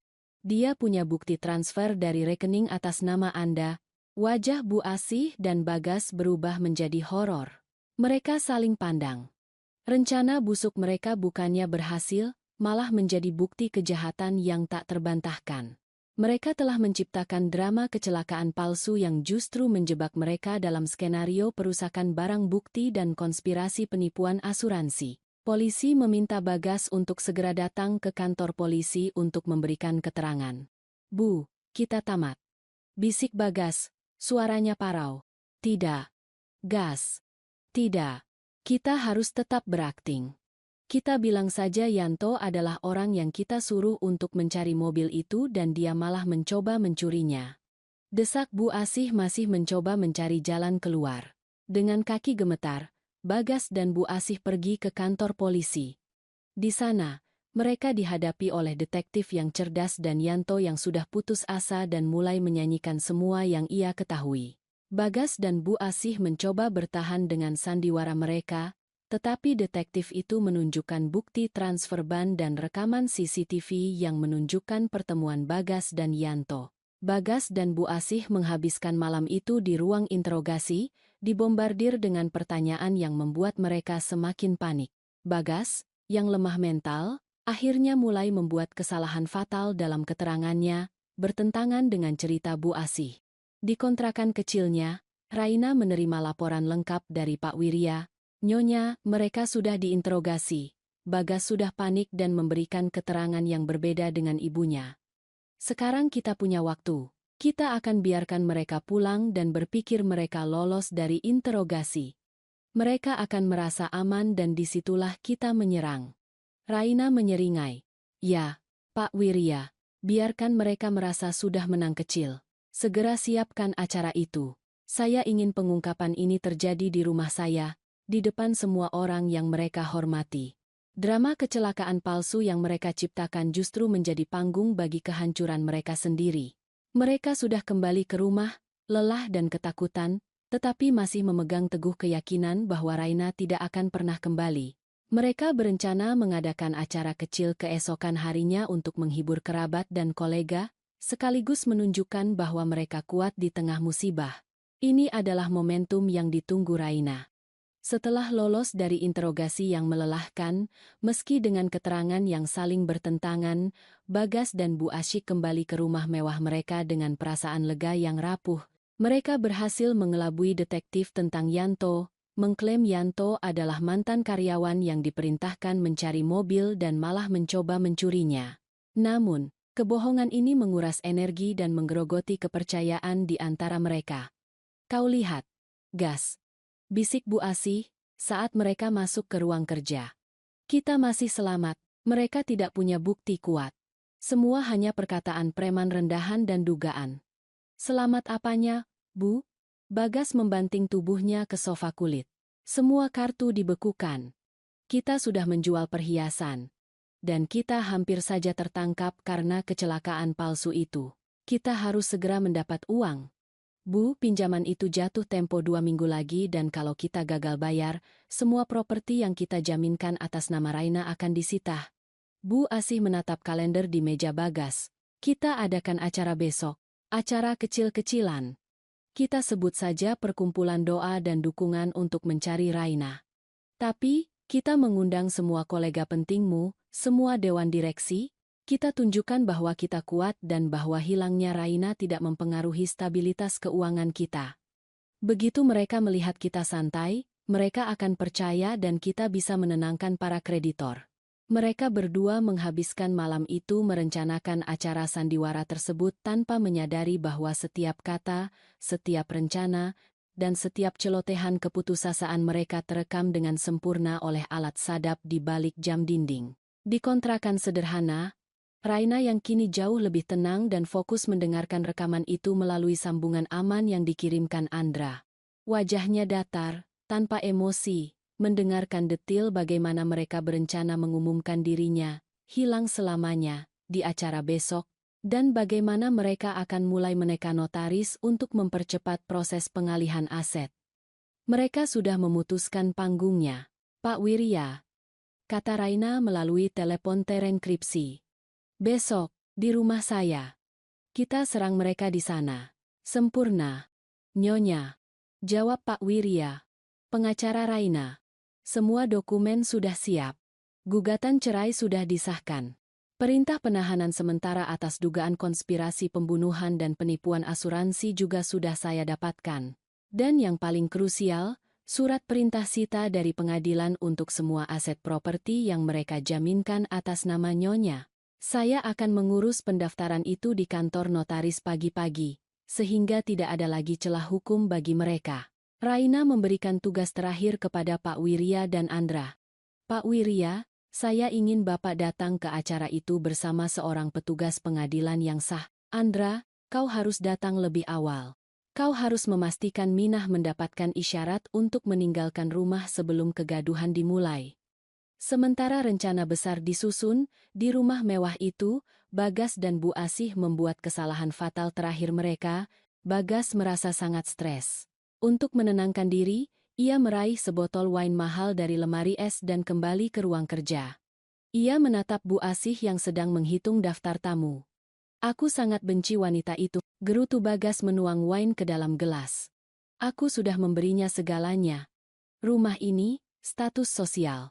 Dan dia membalasku dengan lari, memblokir uangku, dan membuatku berurusan dengan polisi rendahan. Sudahlah. Gas. Sabar, desak Bu Asih, tanpa menoleh. Aku tidak sabar. Bu, aku ingin semua ini berakhir. Bagas berteriak.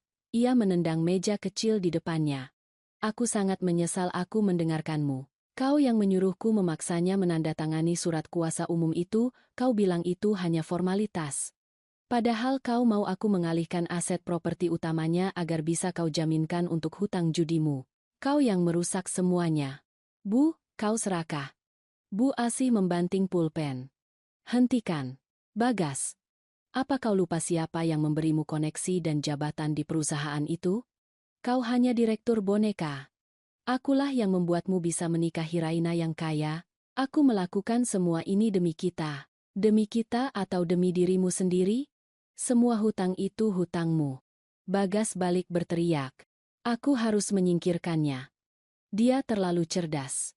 Jika dia tidak pergi, dia pasti akan menemukan semua rahasia keuangan kita. Balas Bu Asih. Aku sudah atur segalanya. Termasuk gas di gudang. Aku sudah memanggil teknisi dan menyuruhnya memanipulasi water heater. Aku hanya menunggu waktu Bagas pergi keluar kota untuk memintanya mengambil sesuatu di gudang dan... Bu Asih berhenti bicara. Napasnya tercekat. Ia sadar ia baru saja mengungkapkan seluruh rencananya secara rinci dan keras. Bagas menatap ibunya dengan tatapan panik. Bu, hentikan, jangan bicara lagi. Siapa tahu ada yang dengar. Mereka berdua terdiam, saling menatap ketakutan yang dingin menjalari tulang mereka. Mereka tidak menyadari pengakuan rinci Bu Asih tentang manipulasi gas, hutang, dan niat jahat kini sudah terekam sempurna. Ini adalah pengakuan tersembunyi yang lebih berharga daripada semua bukti finansial yang lain. Di luar ruangan, Minah, yang mendengar teriakan itu, segera mengirim pesan terakhir yang berisi kode rahasia kepada Raina, yang berarti bukti yang paling penting sudah terekam. Mereka sudah mengakui segalanya. Raina menerima pesan itu di pagi buta.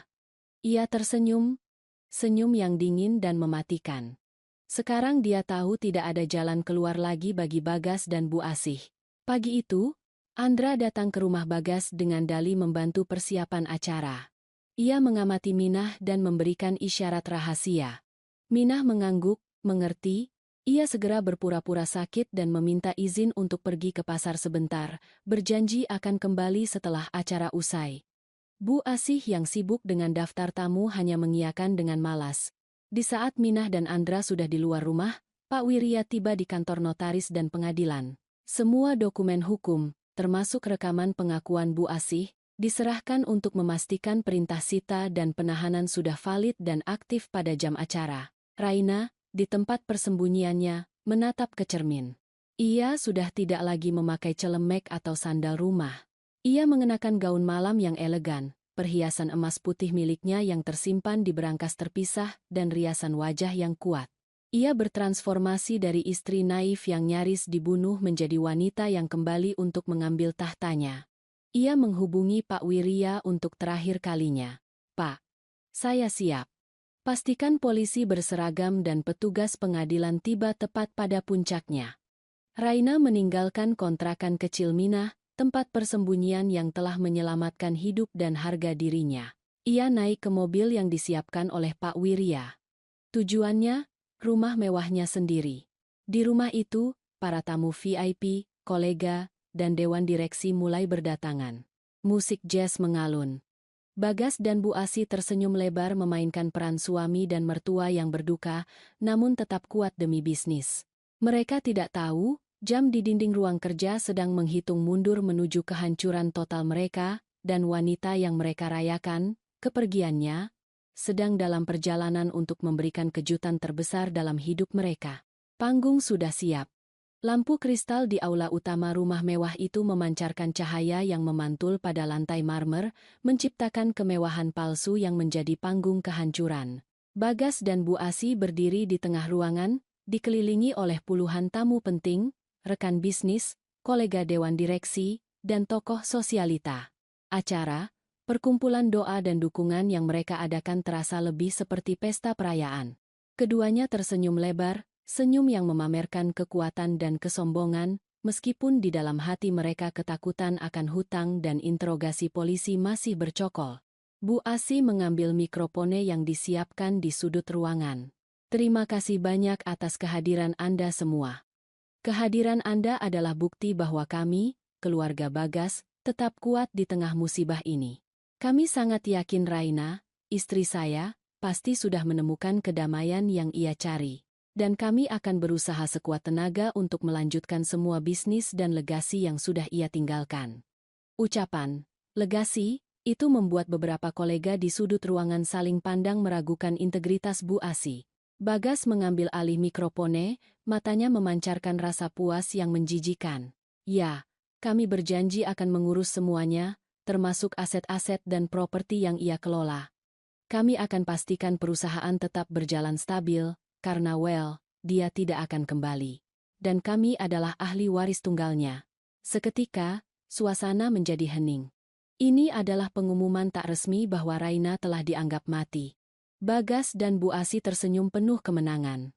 Mereka merasa, dengan pengumuman ini, mereka telah mendapatkan validasi sosial yang mereka butuhkan untuk mempercepat proses asuransi dan meredakan kecurigaan.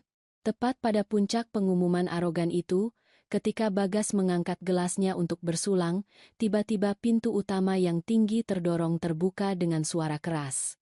Semua mata langsung tertuju pada pintu, berdiri di ambang pintu. Disinari cahaya baklik yang dramatis adalah sosok yang mereka anggap sudah hilang atau mati.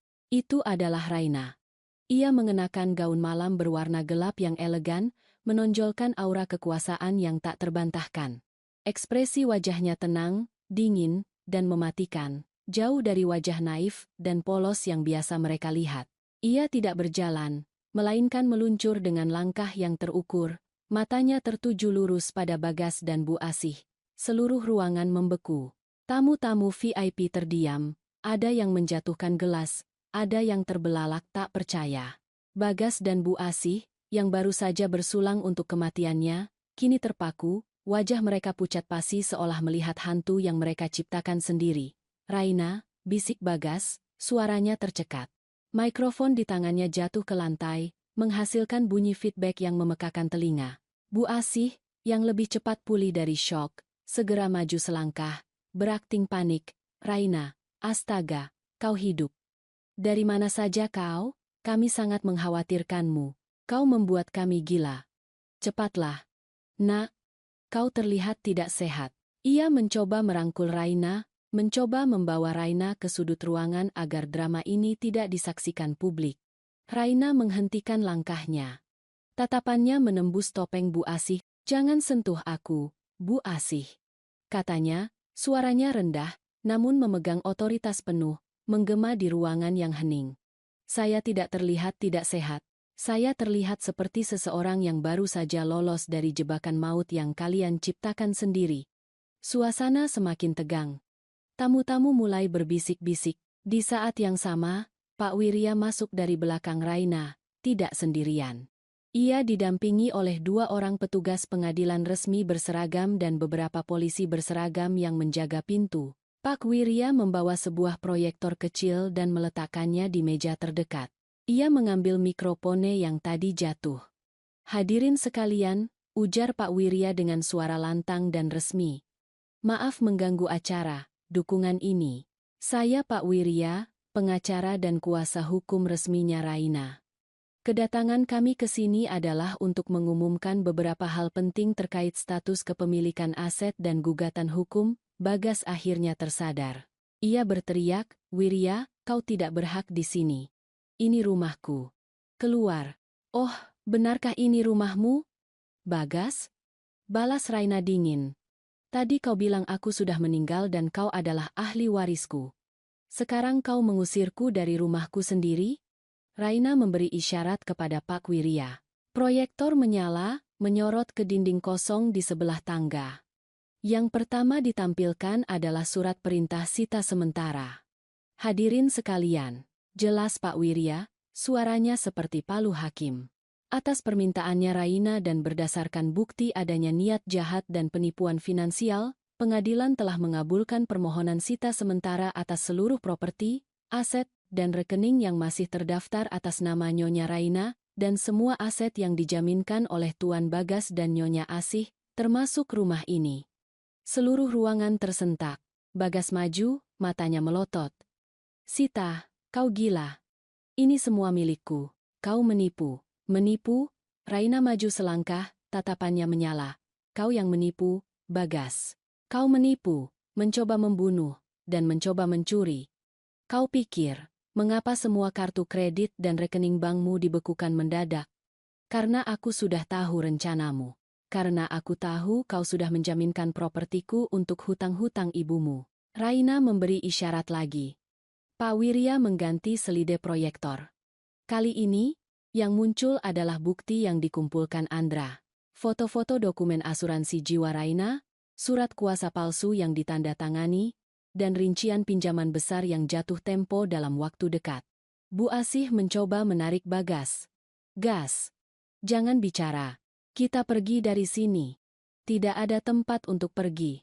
Bu Asih potong Raina. "Ini adalah pengungkapan di tengah perayaan. Perayaan kematianku. Jadi, kalian harus melihat sampai selesai." Pak Wirya memutar rekaman suara. Itu adalah suara Bagas dan Bu Asih dari ruang kerja. Hasil sadapan Andra. Rekaman Bu Asih, "Aku harus menyingkirkannya. Dia terlalu cerdas.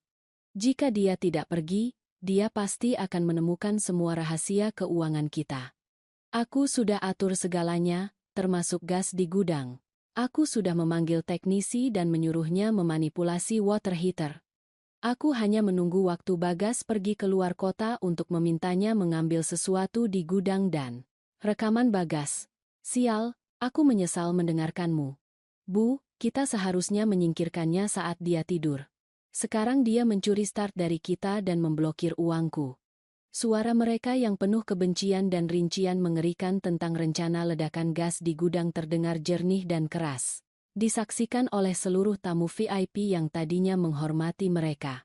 Ketenangan Bagas dan Bu Asih hancur berkeping-keping. Tamu-tamu kini melihat mereka dengan jijik dan ngeri.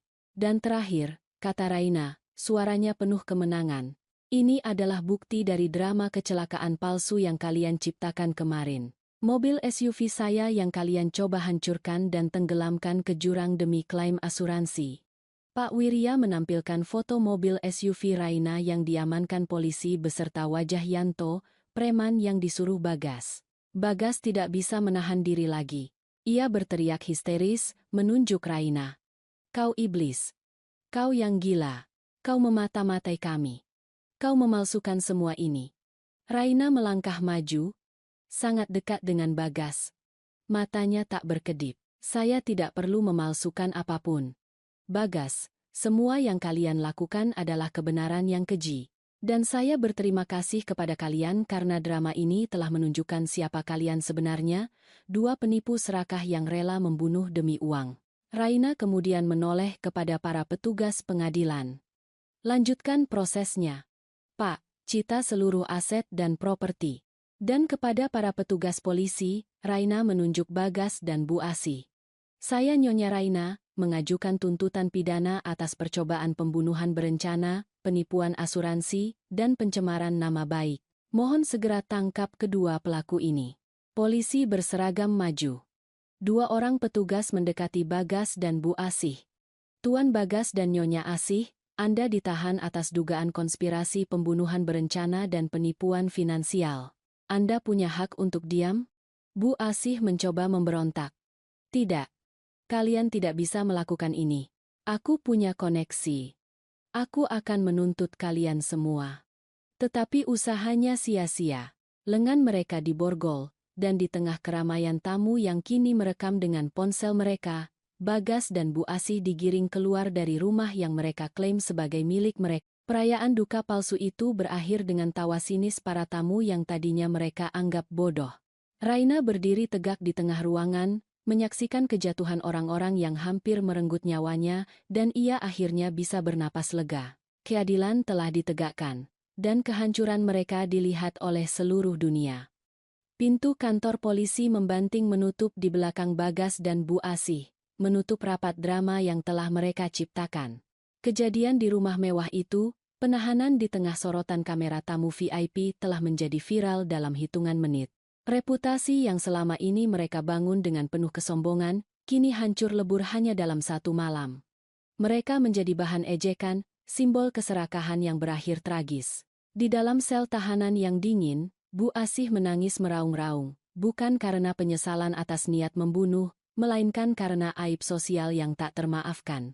Gas, lihat apa yang sudah kau lakukan. Nama baikku, semua kolega penting itu, mereka melihat kita diborgol. Kita hancur. Bagas duduk di sudut sel, wajahnya kosong. Rasa takut yang murni kini menggantikan arogansi. Ia bukan lagi direktur yang berkuasa, ia hanya seorang pria pengecut yang tertangkap basah. Bukan aku, Bu, kau yang terlalu serakah. Kau yang menyuruhku menandatangani semua pinjaman busuk itu. Kau yang mengatur skenario gas itu. Sekarang kita di sini. Di mana semua uang itu? Mereka saling menyalahkan, menunjukkan betapa rapuhnya ikatan, cinta, dan bisnis yang mereka miliki. Mereka tahu, rekaman suara pengakuan mereka yang diputar di depan umum adalah hukuman mati sosial dan hukum bagi mereka. Sementara itu, Raina meninggalkan rumah itu bersama Pak Wirja dan Andra. Ia tidak mengucapkan sepatah kata pun dalam perjalanan. Kekuatan yang ia tampilkan di depan publik kini meredup, digantikan oleh kelelahan emosional yang mendalam. Setibanya di kantor Pak Wirja, yang menjadi markas sementara, Raina duduk di sofa, membiarkan keheningan mengisi ruangan. Nyonya Raina, Anda luar biasa. Itu adalah konfrontasi paling berani yang pernah saya saksikan, kata Pak Wirja, mencoba memecah keheningan. Secara hukum, kita menang mutlak. Dengan bukti rekaman pengakuan niat pembunuhan, penipuan asuransi, dan perusakan barang bukti, Bagas dan Bu Asih akan menghadapi tuntutan pidana berat. Selain itu, gugatan cerai Nyonya sudah diproses, dan yang terpenting, semua aset utama Anda sudah aman di bawah perlindungan pengadilan, tidak ada yang bisa mereka sentuh. Raina akhirnya bicara, suaranya pelan dan bergetar. Aku tidak merasa menang, Pak Wirja. Aku hanya merasa kosong. Aku baru saja melihat kehancuran pria yang pernah kucintai, dan ibunya. Aku hanya merasa lelah. Air mata yang ia tahan selama berhari-hari akhirnya menetes. Aku tidak menangis karena kasihan pada mereka. Aku menangis karena aku begitu bodoh. Aku membiarkan diriku dicintai karena hartaku, dan hampir mati karenanya. Andra, yang selama ini menjadi sahabat setia, mendekat dan menggenggam tangan Raina. Rai, jangan salahkan dirimu. Kau tidak bodoh, kau hanya terlalu tulus. Dan ketulusanmu hari ini telah menyelamatkanmu. Kau sudah melakukan hal yang benar? Sekarang, fokus pada penyembuhan. Proses hukum berjalan sangat cepat. Berita tentang kejahatan mereka mendominasi semua media nasional. Dewan Direksi Perusahaan Bagas segera mengadakan rapat darurat dan mencopot semua jabatan Bagas, membersihkan nama mereka dari AIB. Para kolega dan teman yang dulu dihormati Bagas dan Bu Asih kini ramai-ramai menjauh, menolak dikaitkan dengan kasus memalukan itu. Pada sidang pertama, Pak Wirya menyajikan bukti-bukti secara teliti dan sistematis. Rekaman suara dari ruang kerja, keterangan Yanto, preman yang menjadi saksi kunci, dan bukti transfer bank dari Bagas. Bukti niat jahat itu tak terbantahkan. Jaksa menuntut hukuman maksimal. Di ruang sidang, Bagas dan Bu Asih mencoba mempertahankan diri dengan alasan emosi sesaat dan masalah keluarga. Tetapi hakim tidak goyah. Mereka tidak bisa membantah suara mereka sendiri di rekaman. Bu Asih mencoba memohon kepada Raina di ruang sidang, mencoba menggunakan trik emosional terakhirnya. Raina, nak, kasihanilah kami, ibu mohon. Ingat semua kebaikan ibu selama ini. Raina berdiri tegak. Ia menatap Bu Asih tanpa belas kasihan, tetapi juga tanpa amarah. Ia hanya merasakan kehampaan. Kebaikan apa, Bu? Kebaikan yang membuat saya harus melarikan diri dari rumah saya sendiri karena Anda ingin saya tewas terbakar? Kebaikan yang membuat Anda dan Bagas mencemarkan nama baik saya di depan publik? Saya tidak punya utang budi pada Anda. Anda dan Bagas harus menghadapi konsekuensi dari keserakahan kalian. Kata-kata Raina yang tenang namun tajam itu menghapus semua simpati yang mungkin ada dari pengunjung sidang. Bagas, yang melihat betapa dingin dan teguhnya Raina, akhirnya menyadari bahwa wanita di depannya ini bukanlah istri naif yang dulu ia kenal. Ia telah menghancurkan satu-satunya sumber kenyamanan dan kekuasaan dalam hidupnya. Pak Wirya berhasil mendapatkan keputusan yang memuaskan Raina. Bagas dan Bu Asih dinyatakan bersalah atas konspirasi penipuan asuransi dan percobaan pembunuhan. Hukuman dijatuhkan. Keduanya menerima vonis penjara yang panjang, jauh dari kemewahan dan kehormatan yang selama ini mereka nikmati. Lebih dari itu, mereka diwajibkan mengembalikan semua aset yang mereka jaminkan dan semua kerugian yang mereka timbulkan, membuat mereka jatuh miskin dan terlilit hutang setelah keluar dari penjara. Setelah sidang usai, Raina keluar dari ruang pengadilan, dikelilingi oleh wartawan, namun, ia tidak memberikan pernyataan apapun. Ia hanya menatap langit yang cerah. Apa yang harus aku lakukan sekarang? Pak Wirya tanya Raina. Nyonya harus fokus pada babak baru. Nyonya Raina, jawab Pak Wirya, tersenyum. Pintu penjara sudah menutup babak yang lama. Sekarang, saatnya membangun ulang hidup Anda. Dan yang paling penting, Nyonya perlu mencari Minah. Dia pahlawan sejati di kisah ini. Raina mengangguk. Hatinya kini dipenuhi rasa syukur yang mendalam.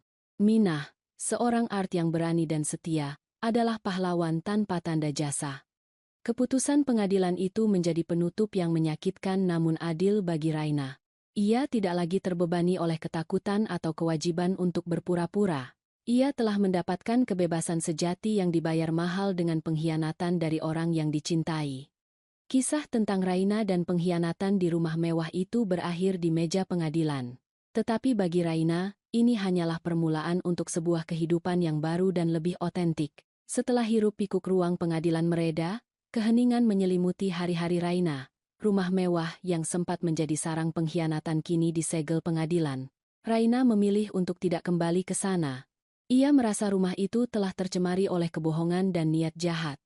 Ia menyewa sebuah apartemen kecil dan elegan di pusat kota, tempat yang memberinya rasa anonimitas dan ketenangan. Ini adalah tempat di mana ia bisa menjadi Raina yang sejati, jauh dari ekspektasi sosial dan cengkeraman masa lalu.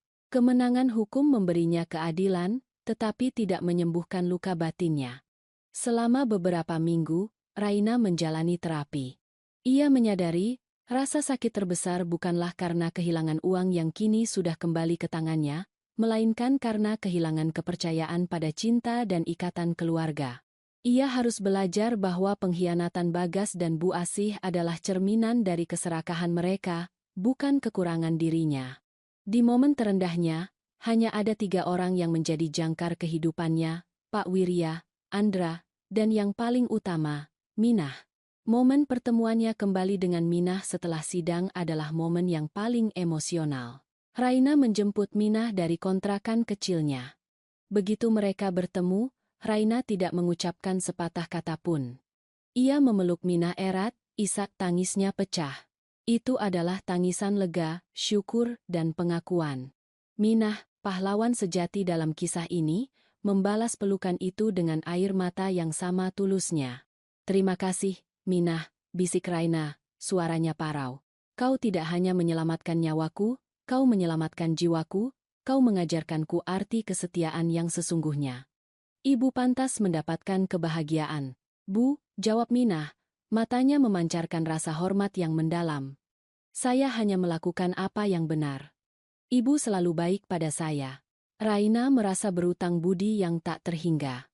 Ia tahu Minah telah mempertaruhkan segalanya, pekerjaannya, keselamatannya, dan masa depannya, hanya demi kebenaran. Raina tidak ingin Minah kembali menjadi asisten rumah tangga. Ia melihat potensi besar dalam diri Minah. Aku punya tawaran untukmu, Minah, kata Raina, saat mereka duduk di apartemen barunya. Aku tidak ingin kau kembali bekerja sebagai aku butuh kau di sisiku sebagai asisten pribadiku dengan gaji dan tunjangan yang jauh lebih baik, dan aku ingin kau belajar mengelola yayasan sosial yang akan kubangun. Minah terkejut, air matanya kembali menetes. Ibu, saya tidak tahu harus berkata apa. Saya tidak punya pendidikan tinggi. Pendidikan terbaik adalah hati nurani. Minah, potong Raina. Kau punya itu. Aku akan mengajarimu sisanya. Kau akan menjadi tangan kananku, orang yang paling kupercaya. Kita akan membangun masa depan yang baru bersama. Minah menerima tawaran itu, menandai dimulainya babak baru yang penuh harapan bagi mereka berdua. Raina juga mengadakan perjamuan kecilan intim dengan Pak Wirya dan Andra. Perjamuan yang jauh dari gemerlap palsu rumah lamanya, penuh dengan tawa dan ketulusan. Andra, berkat alat sadapmu, kami punya bukti emas. Kata Raina, menyerahkan sebuah amplop tebal. Terima kasih untuk keberanianmu. Aku harap ini bisa membantumu memulai bisnis desain interior yang selalu kau impikan. Andra menolak uang itu tetapi Raina bersikeras, anggap ini investasi dari klien pertamamu. Aku butuh rumah baru. Aku ingin kau yang mendesainnya dari nol, rumah yang penuh cahaya, tanpa rahasia, dan tanpa gudang yang bisa meledak. Andra tersenyum dan setuju. Kepada Pak Wirya, Raina tidak hanya membayar biaya jasa yang fantastis, tetapi juga menawarinya posisi sebagai kepala dewan hukum di seluruh jaringan perusahaannya. Pak Wirya menerimanya, bangga menjadi bagian dari pemulihan Raina. Dengan dukungan tim barunya, Raina mulai mengalihkan fokusnya.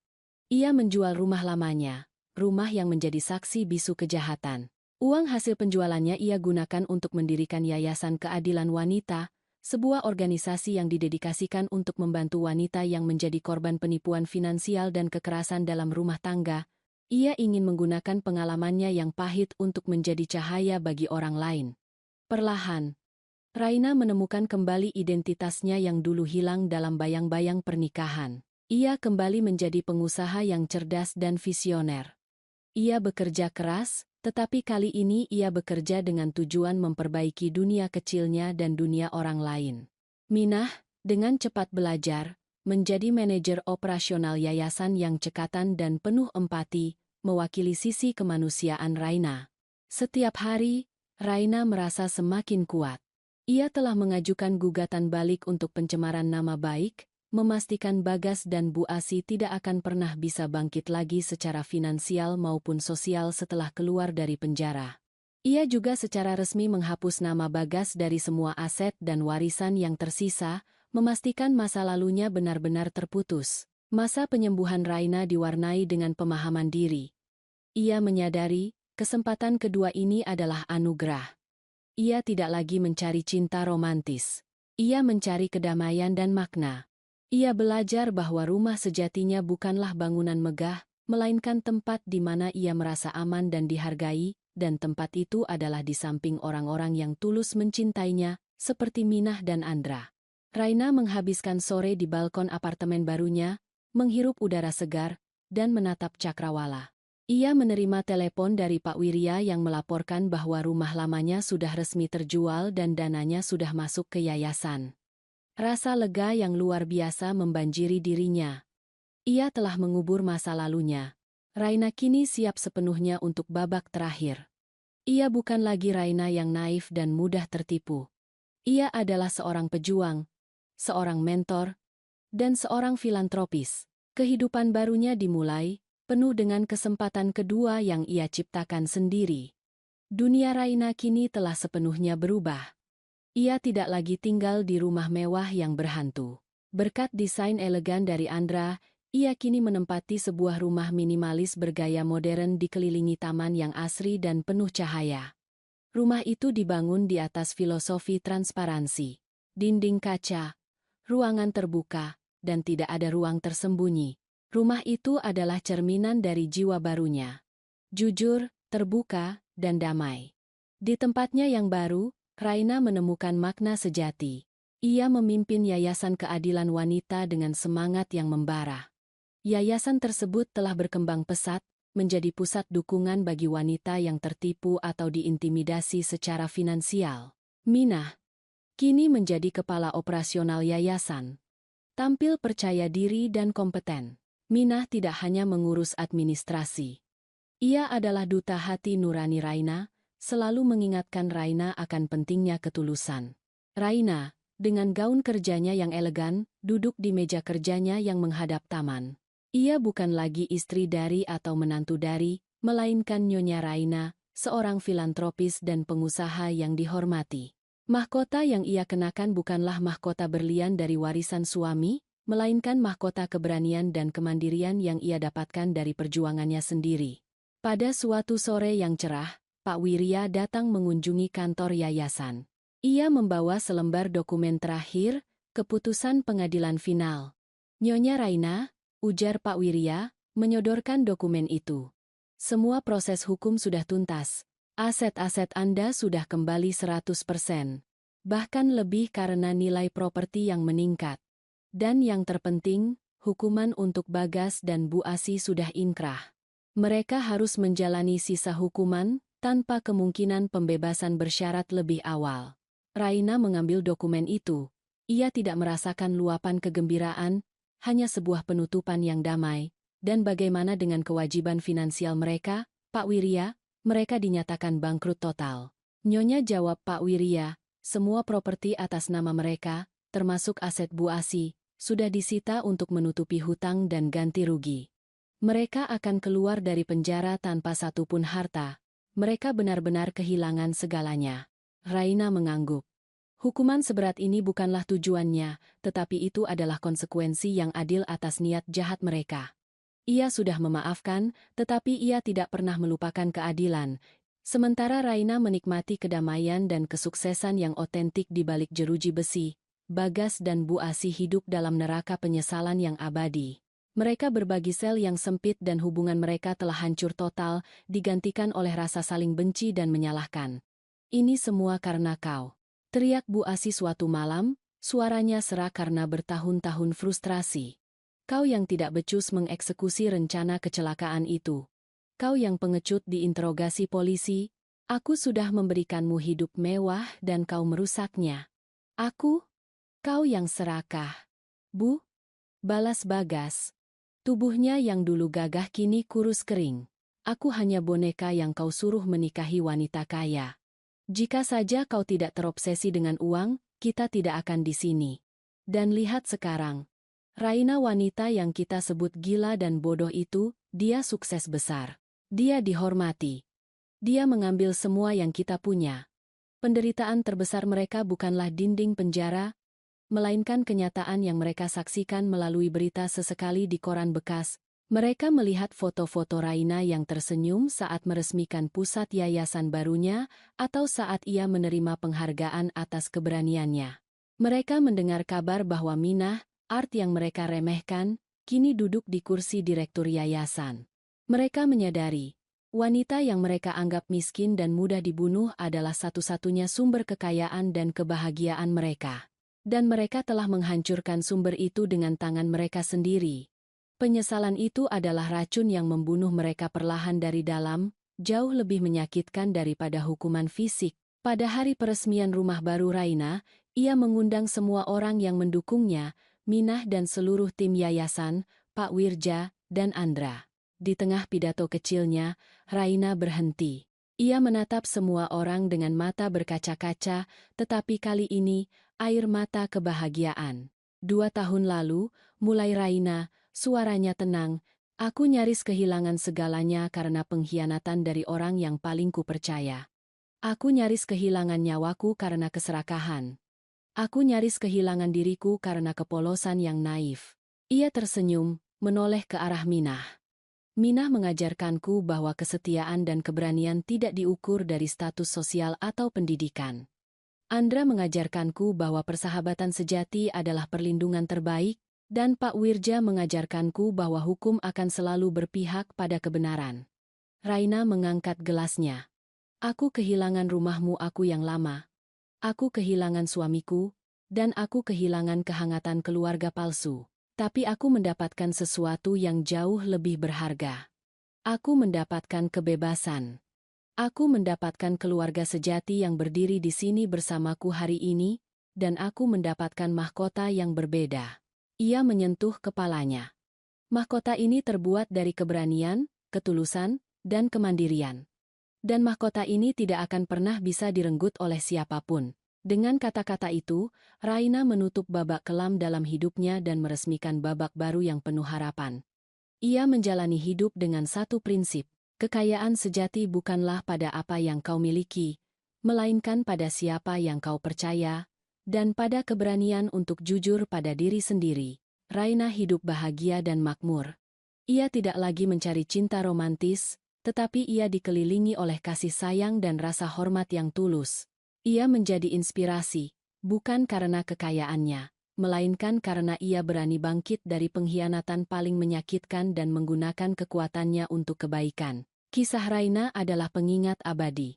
Ketika keserakahan mencoba menghancurkan ketulusan, kebenaran akan selalu menemukan jalannya untuk menang, dan pada akhirnya, penyesalan adalah hukuman terberat bagi hati yang penuh kejahatan. Pesan moral dari kisah ini adalah bahwa kekayaan sejati tidak terletak pada harta benda, melainkan pada ketulusan hati nurani dan kesetiaan sejati. Jangan pernah biarkan rasa cinta atau ikatan keluarga membutakanmu terhadap kebenaran, sebab keserakahan dapat mengubah orang terdekat menjadi musuh paling berbahaya. Belajarlah untuk mempercayai naluri, harga mereka yang membela kebenaran, seperti Minah, dan ingatlah bahwa kebenaran akan selalu menjadi mahkota terbaik yang akan mengalahkan segala kebohongan dan niat jahat.